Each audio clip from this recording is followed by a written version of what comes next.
Tu es l'amour de ma vie. Je t'aime. Tu me manques. Je ne pourrai plus vivre sans toi. Est-ce que tu m'aimes? J'ai besoin de toi. Est-ce que je t'ai manqué?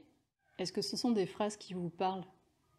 Est-ce que vous attendez que la personne que vous aimez vous dise ce genre de choses? Qu'est-ce que ça vous fait quand la personne que vous aimez vous dit ce genre de choses? Qu'est-ce que ça vous fait quand vous le dites? Qu'est-ce que vous dites vraiment quand vous dites ce genre de choses? Est-ce que c'est de l'amour? Est-ce que c'est de l'affectif? Aujourd'hui, je vous propose d'explorer ensemble la thématique des relations amoureuses. Qu'est-ce que ça signifie d'aimer, d'être amoureux? Et qu'est-ce que ça signifie être dans l'affectif?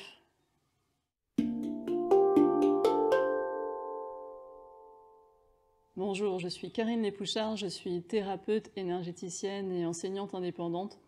Et aujourd'hui, je vous propose d'explorer ensemble la thématique des relations amoureuses. Pour moi, les relations amoureuses, c'est vraiment une superbe opportunité de faire des expériences, de se rencontrer éventuellement en conscience. Et je trouve que plus on s'engage intensément, profondément dans une relation amoureuse, plus on va avoir l'opportunité justement de rencontrer des aspects de soi que l'on ne rencontrerait pas du tout, ou pas de la même manière, si on ne s'engageait pas dans ce type de relation.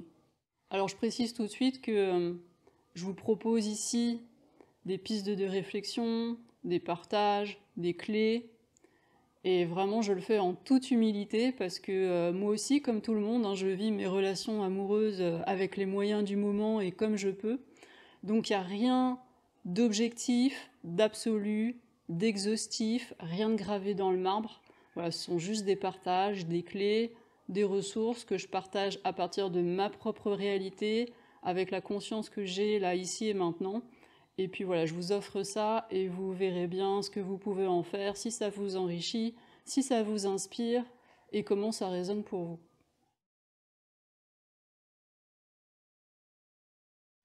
Aimer, être amoureux, qu'est-ce que ça signifie en fait? Alors moi, quand je me pose ce genre de questions, il y a plusieurs approches que j'aime tester. La toute première approche que j'ai apprise au cours de mon éducation, dans ma famille, à l'école, c'est l'approche qui passe par le mental et par des autorités extérieures. Donc je peux chercher dans un dictionnaire, dans des encyclopédies, sur Internet, ou demander à d'autres personnes « Qu'est-ce que ça veut dire aimer ? Qu'est-ce que ça signifie ce verbe aimer ?» Et je peux faire les mêmes recherches sur l'état d'être amoureux. Qu'est-ce que ça signifie d'être amoureux? Je trouve que quand je fais ce genre de démarche, d'aller prendre comme ça des informations à l'extérieur, dans le collectif humain, et en passant par le mental, c'est intéressant de le faire en conscience, de savoir que là, je suis en train de consulter ce que différentes personnes qui se vivent et qui se positionnent comme des autorités vont dire de ça, qu'est-ce que ça veut dire, qu'est-ce que c'est. Mais moi, j'aime bien le faire en conscience et j'aime bien garder mon discernement, et j'aime bien le faire en me disant, ok, là, c'est un reflet à un moment donné, à une époque donnée, de ce que dit une portion du collectif humain de qu'est-ce que ça veut dire aimer, qu'est-ce que ça veut dire être amoureux. Mais moi, je garde mon propre ressenti, je garde mes propres expériences, je garde mon discernement. Donc ça, c'est une approche qui est possible. Après, je peux aussi passer par mon mental, relié à ce que j'ai vécu à l'intérieur de moi. Et je peux prendre les différentes expériences que j'ai faites, où j'ai la sensation d'avoir aimé, d'avoir vécu de l'amour, dans le cadre d'une relation amoureuse, d'avoir été amoureuse, d'avoir senti cet état d'être amoureuse.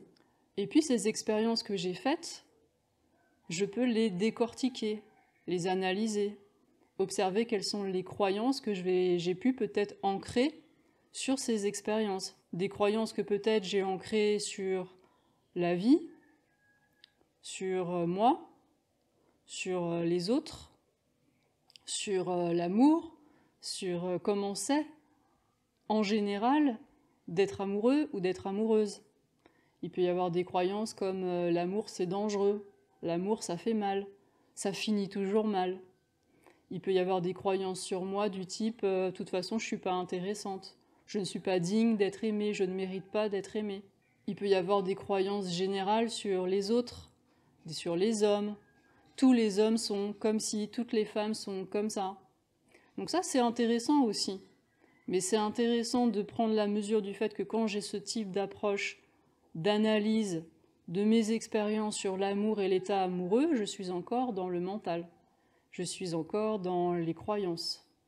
Et la question qu'on peut se poser, c'est est-ce que je crois vraiment ce que je pense et est-ce que je crois vraiment ce que je crois?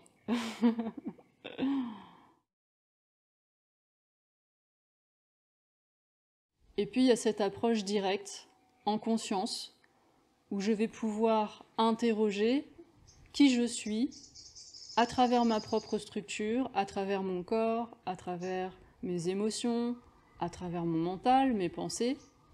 Et je vais pouvoir questionner ça, ici et maintenant, avec la conscience que je porte. C'est la même démarche, je ne sais pas si vous avez vu la vidéo qui est cette invitation à ressentir en conscience la vibration des mots. Je vous remets le lien si vous regardez cette vidéo là sur YouTube. Et ben c'est la même chose. Donc ce que je vous invite à faire, si cette approche vous intéresse, c'est de commencer comme si vous faisiez un stop. Si vous ne savez pas encore ce que c'est un stop, pareil, je vous mets le lien en haut si vous regardez cette vidéo dans YouTube. Donc vous faites comme un stop, c'est-à-dire voilà, vous prenez un moment pour vous arrêter, pour vous installer en conscience dans vos points d'appui, dans votre corps, dans votre respiration. Prendre de vos nouvelles sur le plan physique, sentir voilà maintenant comment va ce corps.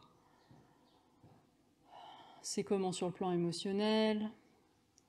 Qu'est-ce que ça raconte dans mon mental, au niveau de mes pensées. Voilà, on prend déjà un moment pour prendre de ces nouvelles, ici et maintenant.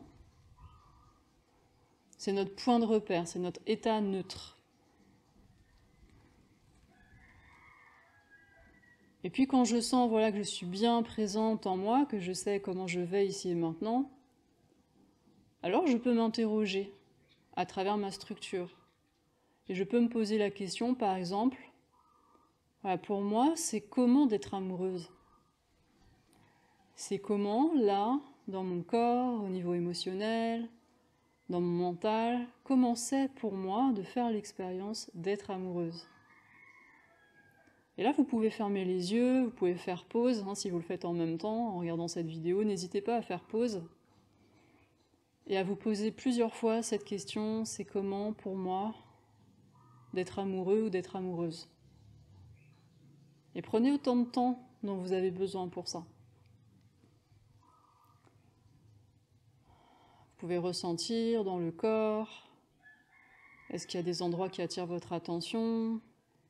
Comment c'est dans le ventre, comment c'est dans la poitrine, comment c'est dans la gorge, au niveau du visage, est-ce qu'il y a une expression sur le visage? Comment c'est au niveau de la respiration? Est-ce qu'il y a des sensations comme de circulation, comme des mouvements qui ouvrent ou qui referment? Des contractions peut-être?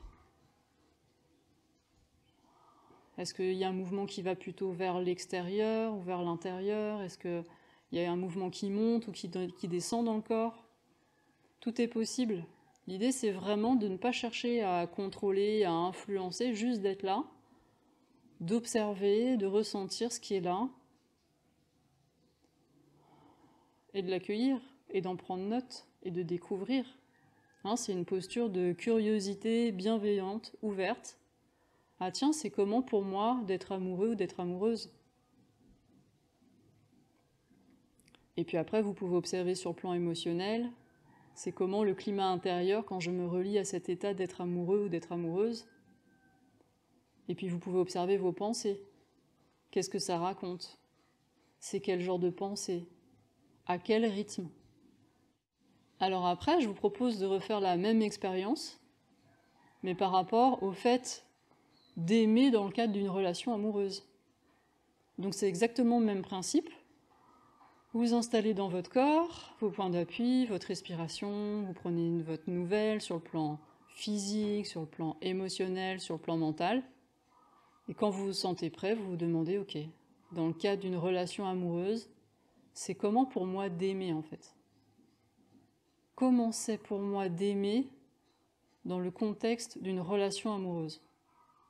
Et c'est exactement la même chose, vous prenez un moment pour observer, ressentir, qu'est-ce qui se passe dans le corps, c'est comment au niveau émotionnel, est-ce que ça dit quelque chose au niveau des pensées, est-ce qu'il y a des mouvements, comment est la respiration, et vous prenez vraiment votre temps. Et je vous invite vraiment à prendre le temps de faire ces deux expériences, n'hésitez pas à faire pause sur cette vidéo. Et ça m'intéresserait beaucoup d'avoir vos partages en fait. N'hésitez pas à mettre quelques mots dans les commentaires pour partager, pour dire comment c'est pour vous dans vos ressentis d'être amoureux ou d'être amoureuse, et comment c'est pour vous d'aimer dans le cadre d'une relation amoureuse. Ce sera intéressant de voir les commentaires sous la vidéo.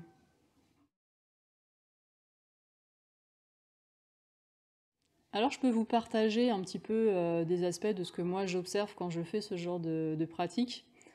C'est juste pour vous donner un aperçu, pour vous donner la mesure de quoi je parle en fait, quand je parle de se relier à ce qu'on ressent dans son corps, sur le plan émotionnel, quand on observe son mental. Ça peut peut-être vous aider, vous guider, vous inspirer de savoir de quoi je parle en vous donnant quelques exemples. Après, c'est différent pour chacun, donc ce que moi je vais vous partager, ça ne veut pas dire du tout que pour vous ça va être la même chose évidemment. Donc si je prends un moment pour me poser dans mon corps, dans ma respiration, et de me relier à voilà, c'est comment pour moi être amoureuse. Déjà, je vois que tout de suite il y a un sourire, que le visage est ouvert, qu'il y a cette jubilation, cette joie. Je sens que voilà, dans le ventre, dans le plexus, dans le cœur, ça frétille, ça pétille, il y a des paillettes. Et après, je sens que c'est un état. Être amoureuse, c'est un état dont je peux faire l'expérience à un moment donné. C'est vraiment quelque chose qui se passe en moi. C'est voilà, un état que je peux constater, que je peux savourer, qui est vraiment très agréable, qui est très joyeux. Sur le plan émotionnel, c'est vraiment de l'enthousiasme, de la joie.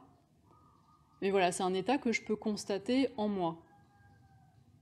Et au niveau des pensées, ça va raconter des choses du style « Oh waouh, mais j'ai trop de la chance ». J'ai trop de la chance de vivre ça, d'être dans cet état-là, j'adore être dans cet état-là, j'ai trop de la chance d'avoir rencontré cette personne-là, j'aime trop tel aspect ou tel aspect de cette personne, de ce que je vis avec cette personne, de ce que je ressens avec cette personne, etc. etc. Donc c'est vraiment des pensées comme ça, de gratitude et d'enthousiasme. Après, si je me relie à comment c'est pour moi d'aimer dans le cas d'une relation amoureuse, alors pour moi, c'est vraiment différent. Pour moi, aimer, il y a un mouvement, un élan d'ouverture et de connexion vers l'autre. Et je sens que je vois pas comment je peux faire ça à vide, sans me relier à quelqu'un en particulier, parce que pour moi, il y a vraiment ce mouvement de rencontrer l'autre, de m'ouvrir et de me connecter à l'autre. Donc c'est pas un état que je constate en moi. Pour moi, aimer, il y a un mouvement. Et de toute façon, aimer, c'est un verbe d'action en fait. Et il y a ce mouvement. Alors si je me relie à quelqu'un en particulier, ou à différentes relations que j'ai eues par le passé, où je sentais cet amour, ce fait d'aimer une personne, alors oui, c'est vraiment quelque chose qui rayonne de mon centre vers cette personne, ou ces personnes. C'est quelque chose qui est ouvert, qui est chaleureux,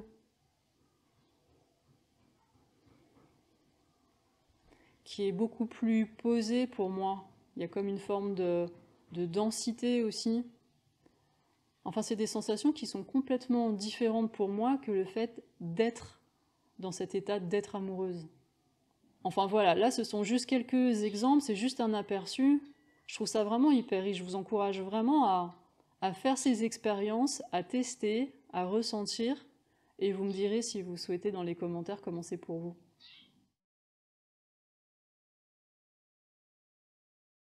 Alors à quoi ça sert de faire ça? C'est quoi l'intérêt de questionner, de vivre, de faire l'expérience dans sa propre structure, de qu'est-ce que ça veut dire d'être amoureux et qu'est-ce que c'est pour soi d'aimer? Déjà, ça permet de se rencontrer. ça permet de se connaître, ça permet d'avoir des repères qui cette fois-ci sont des repères pas seulement mentaux, et des repères qui sont installés à l'intérieur de soi. Et peut-être qu'au cours de sa vie, ces repères vont changer, mais on sait que à tout moment, il est possible de connecter, de relier ses ressources et ses repères.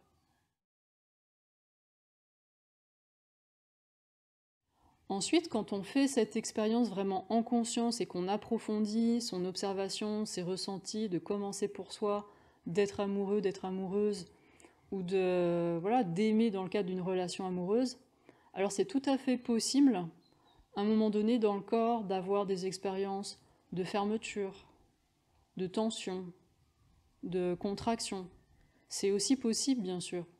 Et c'est possible au niveau émotionnel d'avoir des peurs, des anxiétés, des colères, des tristesses, et tout un tas d'émotions pas forcément si joyeuses et si enthousiastes qui remontent. Et c'est possible aussi au niveau des pensées, d'avoir des pensées du style ah non, non, c'est dangereux, il faut pas, j'ai pas le droit, et tout un tas de pensées qui vont être des pensées qui vont manifester des tensions, qui vont manifester des inquiétudes, des peurs, et qui vont être l'expression de nos croyances. Et là, c'est hyper intéressant, parce que là, on tient des fils de pelote d'introspection, hein, voilà, des choses qu'on va pouvoir aller accueillir, qu'on va pouvoir accepter, des fils pour faire ce processus d'introspection dont je vous parle à chaque fois, hein, d'accueil, d'acceptation, de pardon et de remerciement. Et c'est une des manières de commencer ces introspections, de se poser comme ça en conscience, en lien avec sa structure, et de se poser des questions. Et là, il y a vraiment de belles choses à rencontrer, c'est hyper intéressant, et je vais vous en reparler un petit peu plus tard dans cette vidéo, quand je vais vous parler de l'affectif.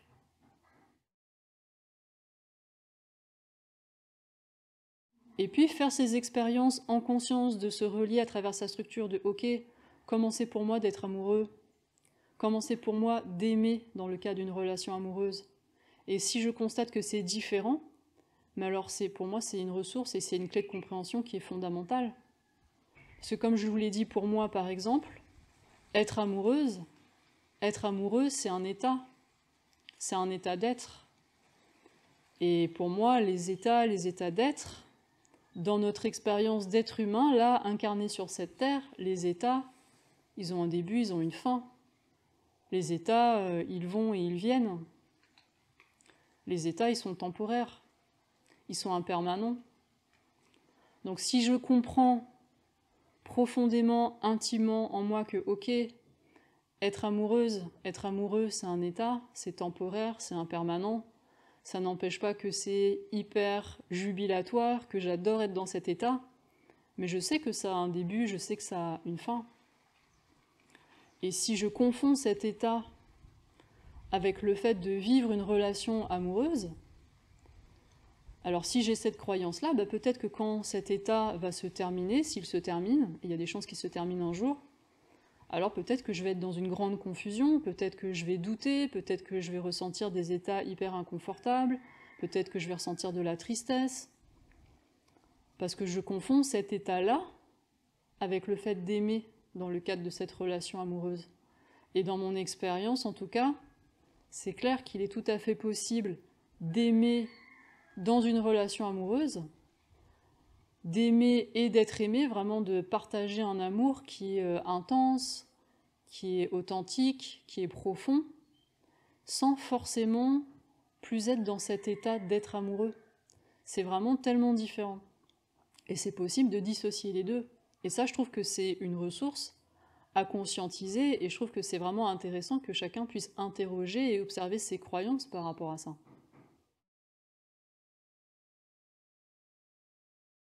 Et donc, en fonction de ses expériences du passé, de ses blessures, de ses croyances, en fonction de tout un tas de choses qu'on a vécues, on va avoir différentes peurs, différentes attentes, différents besoins, différentes limites.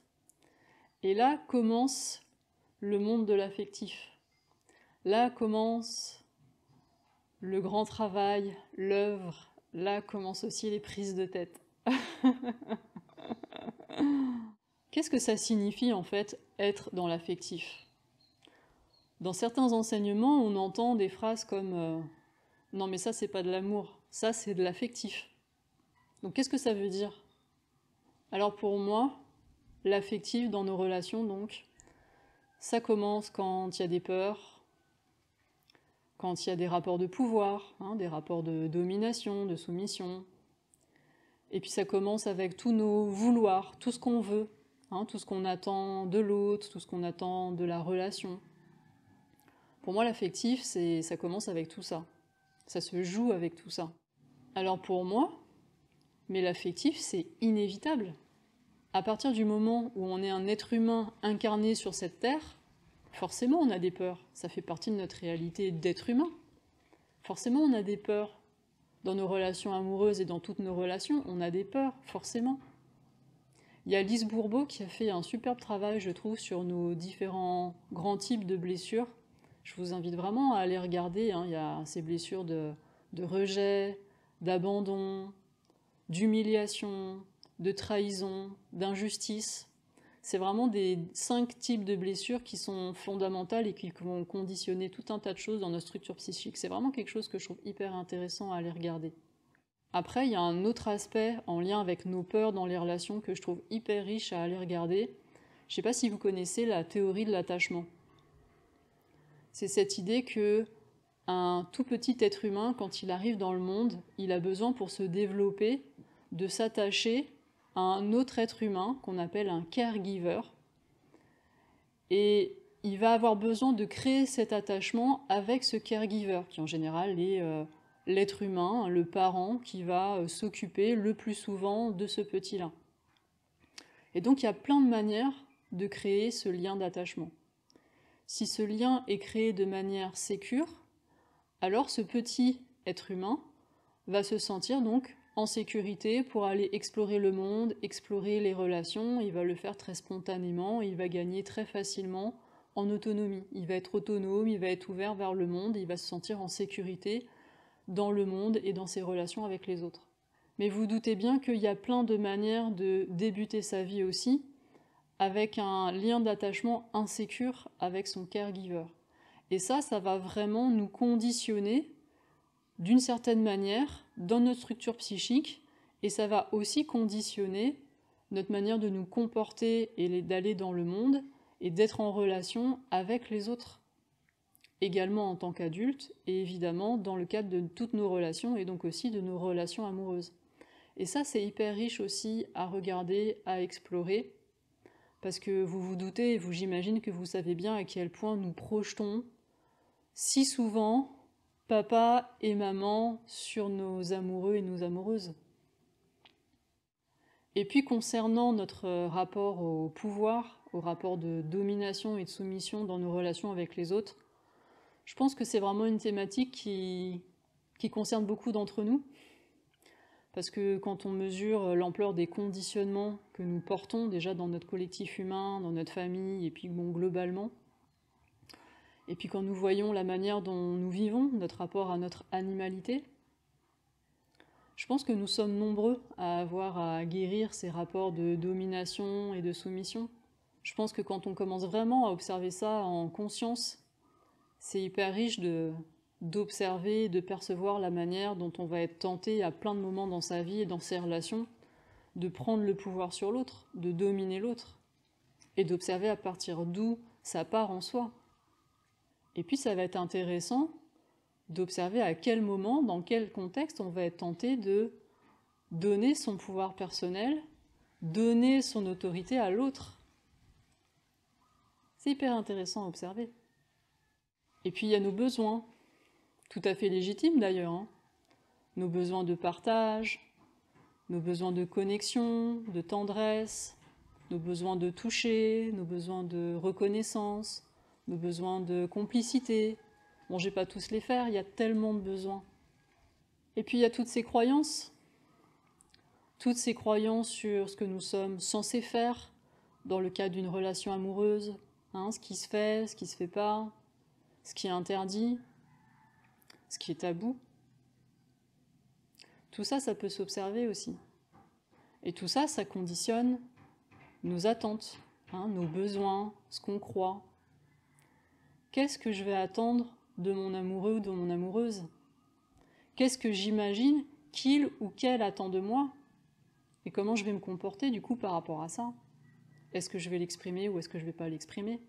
Et donc vous voyez, quand je vous disais que plus on va s'engager réellement dans cette expérience de vivre une relation amoureuse, alors plus on va se rencontrer, on va rencontrer ce que ça nous fait peut-être d'être amoureux, de vivre cet état-là qui est tellement joyeux, jubilatoire, savoureux. On va rencontrer ce que ça nous fait d'aimer cette personne-là en particulier, et ça c'est une expérience qui est unique et en plus qui change dans le temps, donc c'est waouh, c'est hyper riche. Et puis il y a tout cet affectif. Pour moi, cet affectif, mais c'est le terreau. C'est une boîte à trésors. C'est infiniment précieux. C'est la manière de me rencontrer, parce qu'avec tout ce que je vais projeter dans le cadre de cette relation amoureuse aussi, je vais rencontrer mes besoins, je vais rencontrer mes attentes, je vais rencontrer mes peurs, je vais rencontrer mes croyances, je vais rencontrer mes limites, je vais rencontrer tellement d'aspects de qui je suis. Et plus je m'engage, plus je suis impliquée, plus ça va être intense, plus ça va être fort, moins je vais pouvoir être dans les masques, moins je vais pouvoir faire semblant, parce que ça me prend aux tripes. Ça nous prend aux tripes les relations amoureuses quand on est à fond dedans. Et ça fait remonter plein de choses, forcément, on est activé de partout, forcément. Et il est là aussi le cadeau.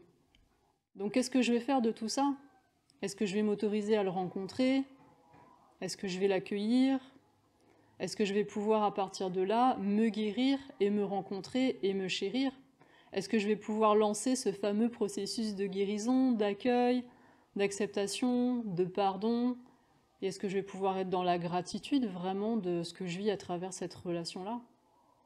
Parce que si vous n'êtes pas engagé, et après, il n'y a pas à juger, on peut avoir à un moment donné dans sa vie la disponibilité pour vivre ou pas ce type de relation, et tout est juste, il n'y a vraiment aucune critique, aucun jugement. Mais quand on ne rentre pas dans ce type de relation, quand on sent qu'on n'a pas envie, que c'est pas le moment pour soi de s'engager en tout cas, même si on le vit mais de manière un peu plus légère et moins engagée, c'est pas du tout la même chose. C'est beaucoup plus facile, on s'en fiche un peu, et on va pas du tout aller rencontrer les mêmes choses à l'intérieur de soi. Voilà, je vous laisse faire vos expériences de test, d'observation, de ressenti en conscience. Si vous sentez que vous avez besoin d'aide, d'accompagnement pour mieux vivre certaines de vos relations, ça peut être une relation amoureuse, mais ça peut être n'importe quel type de relation.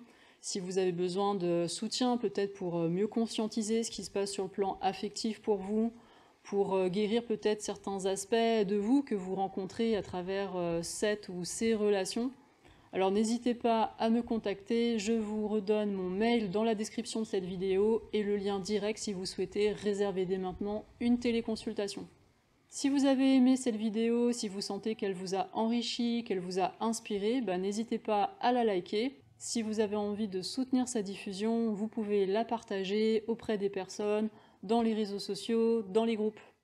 Merci d'avoir regardé cette vidéo jusqu'au bout et je vous dis à très bientôt pour une prochaine vidéo. Je vous embrasse. Bye bye.